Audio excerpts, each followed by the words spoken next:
Hola, ¿cómo están? Buenos días. Quiero empezar una nueva sección. Y justamente este es el primer video para esta sección. Y se ha titulado Tips. Sí, Tips. Y la pregunta de este tip es, ¿estoy encaminado a Dios? Ahora, ¿por qué? ¿Cuál fue el origen de esto? Cuando recién yo le recibí al Señor, podríamos decir que tuve cierto cuestionamiento porque, claro, venía saliendo recién del mundo y no estaba seguro si es que había hecho lo necesario para ser salvo o si había hecho lo necesario para considerarme que era parte del pueblo de Dios. No estaba seguro. Por ende, tanto voluntaria como involuntariamente, empecé a buscar ciertas pruebas o indicios que me permitan comprobar realmente si estoy bien encaminado o no.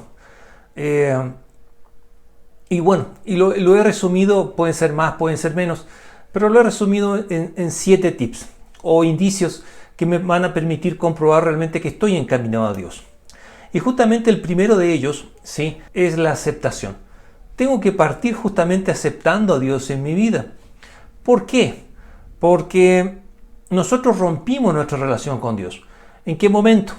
En el momento del pecado original. O sea, cuando Adán y Eva comieron del fruto prohibido, rompieron esa relación con Dios. Inclusive el Señor les dice, bueno, al hombre con el sudor de tu frente ahora conseguirás el pan y en cuanto a la mujer multiplicaría los dolores en el parto. O sea, otra cosa fue después del pecado original. Por ende, nosotros tenemos que restablecer esa relación. Tenemos que reconocer que Dios es amo y Señor en nuestra vida. Por eso muchas veces se inculca el hacer esta oración y no es mío. Esto sale justamente en el libro de Romanos 19 que dice, si declaras abiertamente que Jesús es el Señor y crees en tu corazón que Dios lo levantó de los muertos, serás salvo. Ahora, tiene varias partes este versículo. Primero dice, si declaras, según la Nueva Traducción Viviente, si declaras. ¿Qué es declarar? Declarar es afirmar, confesar, es manifestar, ¿sí? Pero ¿qué cosa? Es justamente que Jesús es el Señor. Por ende, yo de la boca hacia afuera tengo que manifestar, confesar que Jesús es el Señor. ¿Qué más? Y crees en tu corazón. ¿Qué es creer? Bueno, nosotros sabemos el concepto de fe, pero según el diccionario, ¿qué es creer? Es considerar una cosa como verdadera o segura o pensar que existe, sin tener prueba de su certeza o un conocimiento directo de la misma. Por ende, yo tengo que tener la certeza y la convicción que así es. ¿En dónde? En mi corazón. ¿En qué parte del corazón? Acá. Pero no respecto a este músculo, a este órgano, sino me refiero a dónde se encuentran asentados todos nuestros pensamientos, nuestras emociones, nuestro intelecto. Ahí, en nuestro cerebro, por así decirlo, ahí debemos tener justamente esta certeza y convicción de que, aparte de que Jesús es el Señor, es que Dios lo levantó de los muertos. ¿A quién? A Jesucristo. Serás salvo. Por ende, complementando o integrando estos 3 opciones, se conforma lo que es la aceptación. No es simple y llanamente una oración o una narración, sino que tenemos que estar recalcando que esto debe estar en nuestro corazón y que debemos creerlo fielmente. Ahora, el segundo punto, ¿cuál es? Y que viene justamente relacionado con lo anterior, si crees. La fe. ¿Por qué? ¿Por qué es tan importante tener fe? Según Marcos 16:14, dice, incluso más tarde se apareció a los 11 discípulos mientras comían juntos. Los reprendió por su obstinada incredulidad, porque se habían negado a creer a los que lo habían visto después de que resucitó. O sea, al Señor no le gusta ser incrédulo, y obvio, ¿sí? Porque Él dice la verdad y nunca va a mentir. Por ende, nosotros debemos creer exactamente que Jesús es el Señor y que Dios lo levantó. ¿A quién? A Jesucristo después de los muertos. Con convicción y con certeza de que así es. Ahora, estamos justamente en un estudio, en un tips, en el cual estamos tratando de determinar cuáles son los indicios para saber si estoy bien encaminado a Dios. Y aquí hay un versículo muy claro, pero tiene su beneficio de inventario esto, ¿no? Que ya también lo vamos a ver. Dice en Marcos 16, 17 y 18. Porque la pregunta es la siguiente. ¿Cómo sé si creo o no? Porque claro, puedo haber hecho la oración, pero no pasa nada. Bueno, ¿qué dice Marcos? Estas señales milagrosas acompañar a los que creen. Expulsarán demonios en mi nombre y hablarán nuevos idiomas. Podrán tomar serpientes en las manos sin que nada les pase, y si beben algo venenoso no les hará daño. Podrán sus manos sobre los enfermos y ellos sanarán. Ahora, con esto no estoy diciendo que salgan a la calle y empiecen a liberar a todo el mundo o a exorcizar, no. No estoy diciendo eso, porque es un asunto muy delicado, ¿sí? Todos estos puntos no lo estoy enumerando, pero no quiere decir que se den todos al mismo tiempo. Es un proceso, es un caminar que puede ser rápido o puede ser lento, pero eso no necesariamente lo pongo yo. Es el Señor el que nos va viendo si es que nos puede utilizar o no en esos aspectos, aun cuando el Señor hace que salga el sol tanto para buenos como para malos. Pero mi intención es la siguiente. Si es que creo, vendrán estas señales maravillosas. Sanar enfermos. Sí, qué más lindo, qué más bello esto, ser instrumento del Señor para sanar enfermos. Pero hay que tener cuidado en lo siguiente.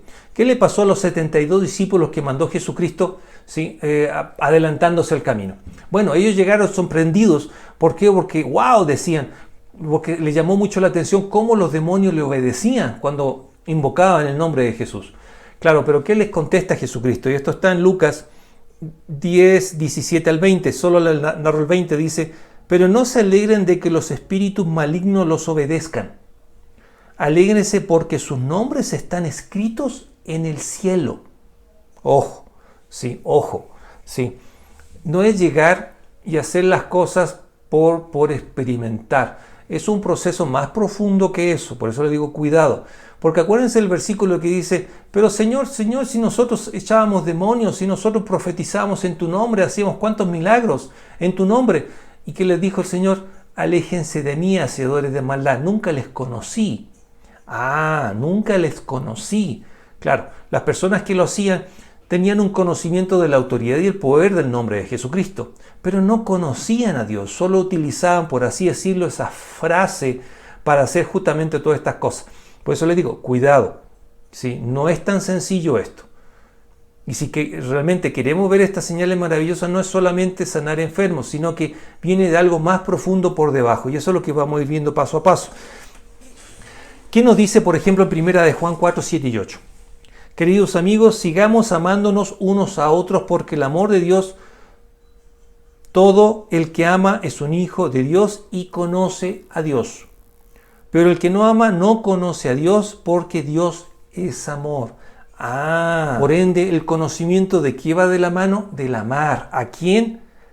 El que ama es un hijo de Dios. ¿A quién está diciendo? ¿Está diciendo a alguien específico? No, está hablando totalmente en general. Por ende, ¿qué pasó con estos personajes anteriores? Ellos no amaban a nadie. Ellos solamente querían hacer estas manifestaciones, tal vez demostrando autoridad o poder respecto al resto. Pero el Señor dijo: nunca les conocí, porque nunca amaron. En este caso, ¿a quién? A Dios. Por ende, estas señales van a seguir a los que creen. ¿A quiénes? A los que aman. ¿A quién? Aman a Dios con todo su corazón, con toda su alma, con toda su mente y con todas sus fuerzas. Y después, ¿a quién? Quienes aman a su prójimo como a sí mismo. Ese concepto de amar es el que se está aplicando justamente en las señales maravillosas, para que realmente sean señales para los que creen. Ahora, en primera de Juan 3:10, ¿qué dice? Por lo tanto, podemos identificar quiénes son hijos de Dios y quiénes son hijos del diablo. Todo el que no se conduce con rectitud y no ama a los creyentes no pertenece a Dios. Yo creo que con esto ya quedó más que claro. Tercer punto, tercer tip. ¿Cuál más? La transformación. ¿Por qué la transformación? En Romanos 8:30 dice: después de haberlos elegido, Dios los llamó para que se acercaran a Él. Y una vez que los llamó, los puso en la relación correcta con Él. Y luego de ponerlos en la relación correcta con Él, les dio su gloria. Ahora, acordémonos que este versículo también lo habíamos mencionado anteriormente en el estudio sobre mi primer amor. Y acuérdense que estaban las bodas de un rey, el cual tenía sus invitados, nunca llegaron a las bodas, le dijo a sus sirvientes que busquen a gente que se encuentren afuera para que ingresen a la fiesta. Ok, se llenó de gente, pero el rey se percató de que había uno que no tenía las vestimentas adecuadas, y este fue expulsado y fue arrojado al lago de fuego y azufre. Después de eso viene Dios de haberlos elegido, o sea, El llamado es para todos, ¿sí? Tanto los que le han aceptado al Señor como no le han aceptado al Señor referente a la fiesta. Porque esto, bueno, es más profundo, no quiero profundizar en esto porque ya lo vimos en ese tema, pero hay gente que realmente le aceptó al Señor de corazón, en cambio otra no. Y estos son justamente los elegidos, los que respondieron al llamado, los que sí aceptaron al Señor de todo corazón, como vimos en los requisitos de la aceptación. ¿Y qué pasó con estas personas? Dice, Dios los llamó para que se acercaran a Él. Si yo no conozco a alguien, ¿cómo me voy a acercar a Él? No me voy a acercar porque para mí no es importante, no le conozco. En cambio aquí dice, Dios los llamó para que se acercaran a Él. Si yo me estoy acercando a Dios es porque le conozco. Por ende, si es que lo conozco es porque yo he amado. Y si yo amo es porque Dios me conoce, porque Dios es amor. ¿Ven el juego? Sí. Y eso justamente para ser salvos o bien para comprobar que realmente nuestra decisión fue de creer y que el Señor aceptó nuestra solicitud a trámite, por llamarlo de alguna forma. Ahora, en Efesios 4, 22 de 24, ¿qué dice? Desháguense de su vieja naturaleza pecaminosa y de su antigua manera de vivir, que está corrompida por la sensualidad y el engaño. En cambio, dejen que el Espíritu les renueve los pensamientos y las actitudes. Pónganse la nueva naturaleza creada para ser a la semejanza de Dios, quien es verdaderamente justo y santo. Claro, nosotros le aceptamos al Señor, pero que llegamos con nuestra antigua naturaleza, que es la que conocemos, no conocemos otra cosa. Por ende, aun cuando tengamos una relación amorosa con Dios, podríamos decir, hay un momento en el cual estamos luchando por nuestra mentalidad antigua y con la nueva. ¿Sí? Y justamente eso es lo que dice el Señor en Romanos. Dice, una vez que los llamó, los puso en la relación correcta con Él. Claro, rompió la antigua relación que nosotros teníamos con el mundo. Claro, cuando le dejamos, cuando aceptamos que el Espíritu obre en nosotros, cuando le reconocemos y sabemos que es lo bueno, y ahí entramos en la relación correcta. ¿Cuál? Justamente esa naturaleza pecaminosa y su antigua manera de vivir es desechada, es apartada. No le digo que de la noche a la mañana, pero sí es un proceso. Cuando empecemos a notar la lucha es porque estamos en el camino. Y si tenemos duda, obviamente pongámonos en oración para que esa sabiduría fluya por parte del Señor y también nos fortalezca. Cuarto punto. No amo este mundo. ¿Qué mejor indicio que este? Que justamente está en 1 Juan 2, 15 al 17. Dice, no amen a este mundo ni las cosas que les ofrece. Porque cuando aman al mundo no tienen el amor del Padre en ustedes, pues el mundo solo ofrece un intenso deseo por el placer físico, un deseo insaciable por todo lo que vemos y el orgullo de nuestros logros y posesiones. Nada de eso proviene del Padre, sino que viene del mundo. Y este mundo se acaba junto con todo lo que la gente tanto desea, pero el que hace lo que a Dios le agrada vivirá para siempre. Ok, aquí dice intenso deseo por el placer físico, deseo insaciable por todo lo que vemos y el orgullo de nuestros logros y posesiones. Eso es una persona del mundo. Por ende, nuestra señal ¿cuál va a ser? Cuando empiece a disminuir, cuando empecemos a cuestionar o cuando realmente veamos que existe una lucha interna en nosotros, en el sentido de que los placeres físicos los estamos apartando. No es fácil porque es una adicción. Y de hecho, cuando dejamos una adicción hay un proceso, un periodo en el tiempo, podríamos decir, de la abstinencia, que provoca que este cuerpo carnal nos empuje o reclame que sea satisfecho. Y durante ese proceso de abstinencia en el cual nosotros tenemos que luchar. ¿Cómo? Doblando rodillas, en oración, buscando sabiduría en hermanos que nos puedan ayudar y alejándonos del pecado, alejando nuestra antigua manera de vivir y reconociendo que esto no es correcto. Pero ese no es correcto ya empieza a aflorar dentro de nosotros. ¿Cuándo? Cuando conocemos a Dios, cuando amamos a Dios, cuando le hemos aceptado. Y ahí comienza el proceso en contra de este placer físico, los deseos del mundo y el orgullo. Por ende, cuando empieza a disminuir esta ansia o cuando estemos en confrontación, podríamos decir que es una señal en la cual estamos encaminados a Dios, porque el Señor ya está orando en nosotros. Quinto, siglo anterior no podemos lograrlo ¿con qué? Con el conocimiento de Dios. Ya vimos con el concepto de amar, conoce a Dios. Aquí en Mateo 4:4 dice, Jesús les dijo, no, las Escrituras dicen la gente no vive solo de pan, sino de cada palabra que sale de la boca de Dios. ¿Cómo tenemos el conocimiento de Dios aparte de amar? Mediante la Biblia, conociendo, leyendo, estudiándola, masticándola, porque así vamos a poder entender o comprender lo que sucedió en el pasado con la sabiduría del Señor. Según Oseas 6:1 y al 3 notaba una visión muy clara de una persona que cree y que está flaqueando y cae, ¿sí? Y nos dice lo siguiente: vengan, volvámonos al Señor, Él nos despedazó, pero ahora nos sanará, nos hirió, pero ahora vendará nuestras heridas. Dentro de poco tiempo Él nos restaurará, para que podamos vivir en su presencia. Oh, si conociéramos al Señor, esforcémonos por conocer. Él nos responderá. Tan cierto como viene el amanecer o llegan las lluvias a comienzos de la primavera. Aquí, qué certeza más evidente y qué convicción, ¿no? Porque él creía en Dios. Sí, pero claro, me caí, me tropecé, fuimos destrozados, etc. Pero tiene la certeza y la convicción de que Dios le va a responder y que tenemos que hacer un ejercicio, una acción de conocerle a Dios, no ser pasivos, sino que ser activos en el conocimiento de Dios. Teniendo la certeza que nos va a responder, claro que va a responder, como que cae la lluvia, ¿sí? Él va a responder y eso está seguro, y con esa convicción y certeza en la cual nosotros debemos obrar en la vida. Pero claro, no es que venga una cosa sola sin compañía de los demás. Claro, tiene que venir justamente con la aceptación, tiene que venir con fe, tiene que venir con conocimiento de Dios, tiene que venir justamente con esta renuncia de los placeres físicos. Es todo un proceso, como les digo, es toda una fórmula, ¿sí?, que se tiene que dar, pero el resultado, vamos poco a poco. Ni siquiera las vacunas funcionan instantáneamente, tienen un periodo de funcionamiento, incluso tienen secuelas, algunos efectos colaterales, y esos efectos, claro, no pueden causar daño en el sentido de que confusión, pueden causar ira, pueden causar rechazo, pero debemos esforzarnos porque este es el verdadero camino y es una señal que debemos respetar para saber que sí hemos tomado la decisión correcta. Ahora, acá hay algo que quiero destacar. En Génesis 4.1, según la Reina Valera, dice lo siguiente. Dice, conoció Adán a su mujer Eva, la cual concibió y dio a luz a Caín. ¿Ok? Conoció Adán a su mujer. Según Reina Valera. Según Dios habla hoy, dice, el hombre se unió con su esposa Eva y ella quedó embarazada. O sea, acá hay dos palabras que no me cuajan, ¿no? Uno, la unión, ¿sí? Se unió con su esposa y la otra conoció. O sea, el conocer no quiere decir que puedan tener un bebé. La unión sí. Pero se está utilizando la palabra unión con conocimiento de la misma forma. ¿Y por qué? ¿Sí? ¿Por qué? Porque el verbo hebreo utilizado aquí es el verbo yada. El yada, ¿qué significa? Significa conocer, percibir, notar, observar, descubrir, experimentar, preocuparse por, entender, respetar, dejarse descubrir, familiarizarse con, darse cuenta de, ¿sí? Como también obviamente en la relación íntima en cuanto a los esposos. Por ende, el concepto aquí de unión o de conocer es mucho más profundo de lo que nosotros creemos. Por ende, este conocimiento que nosotros debemos tener de Dios no es que yo, no es mi amigo, es solo conocido. No, no es así.